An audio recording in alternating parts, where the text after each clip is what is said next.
Publiko o mga business establishment sa Dakbayan sa Mandawi gipahimangnuan sa kapulisan nga magmabilantayon ilabi na nining bare months. Samtang kapin sa 50 ka mga tao ang nasikop sa kapulisan sa Mandawi City kay wa magsulob og face mask sukad sa miaging buwan. Ang report ni Femery Dumabo. Wa may natala nga nabiktima sa kawat sa Dakbayan sa Mandawi sa pagsud sa bare months. Apan ang Mandawi City Police Office mupahigay nag-virtual meeting uban sa mga security officers aron mapahinumduman sa ilang pagpatuman sa seguridad.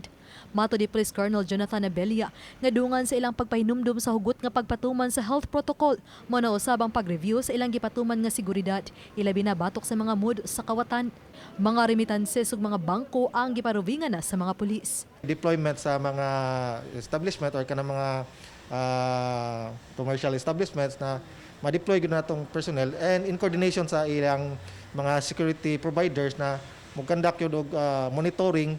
Gawas sa anti-criminality campaign, padayon usab ang mga pulis sa pagsikop sa napakya sa pagtuman sa health protocol aron paglikay sa coronavirus disease.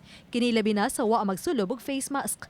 Sukad sa miaging buwan hangtod kagahapon, adunay gihapoy 51 ka mga tawo nga ilang nasikop og namultahan. Sa cities na 5,000 na payment or kanang kan mapriso pa dit. So pero mga mong gikuan is penalty or fine lang yun. Uban ni Cleofer Lumayag, ako si Femery Dumabok. Balitang Bisdak.